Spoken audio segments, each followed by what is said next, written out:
Doctor ना होते तो भी बहुत सारी समस्याएं, अंधे अंधे ही रह जाते। बेचारे डॉक्टर बहुत प्रयास करके देखो ये सारी मशीनें बनी, फ़ायदा तो मिलता ही है लोगों को।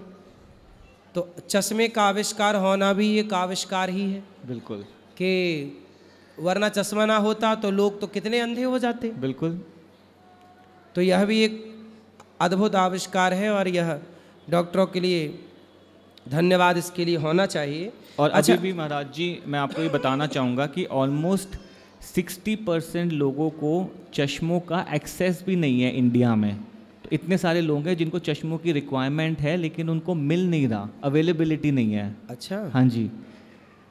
तो अब जैसे जैसे आप रूरल साइड में जाते जाएंगे, गाँव की तरफ जाते जाएंगे, वहाँ पे बेसिक चीज़ें भी अवेलेबल नहीं है और इसके लिए गवर्नमेंट और प्राइवेट सेक्टर बहुत ज़्यादा मेहनत कर रहे हैं कि इस बर्डन को ठीक किया जाए। इनफैक्ट महाराज जी हमारा जो देश है वो blind capital of the world है। तो सबसे ज़्यादा अंधापन के शिकार जो मरीज़ हैं वो हमारे देश में हैं। अच्छा। हाँ जी। और इसका कारण मेनली हमारी पॉपुलेशन है।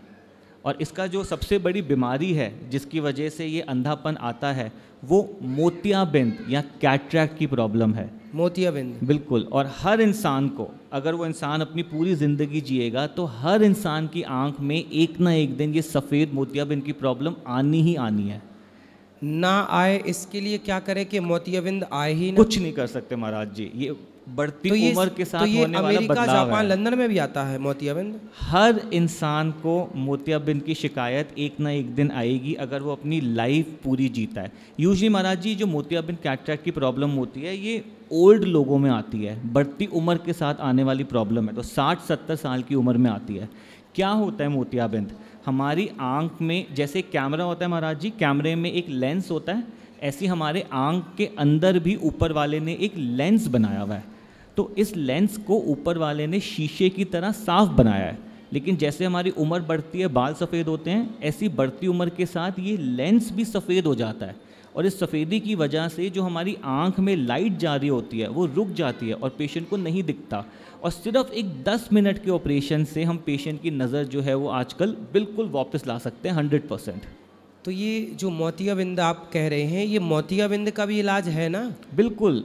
और मैं आपको बताना चाहता हूँ महाराज जी, दुनिया में सबसे ज़्यादा मोतियाबिंद के ऑपरेशन हमारे देश में होते हैं।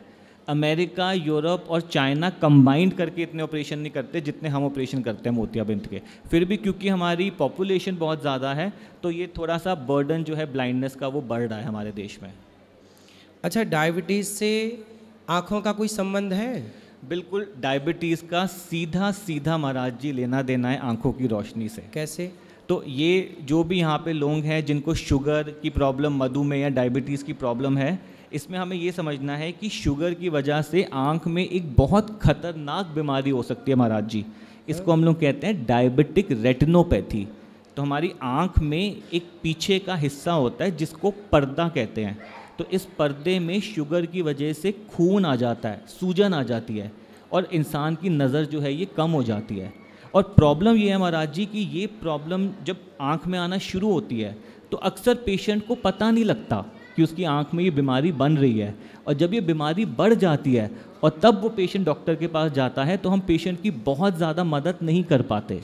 तो जिन भी मरीज़ों को शुगर की प्रॉब्लम है, डायबिटीज़ की, उनको साल में एक बार अपनी आंखों का चेकअप तो कराना ही कराना है। और सबसे ज़्यादा ज़रूरी है आंखों के पर्दे का चेकअप कराना, जिससे ये बीमारी को टाइमली पकड़ा जा सके।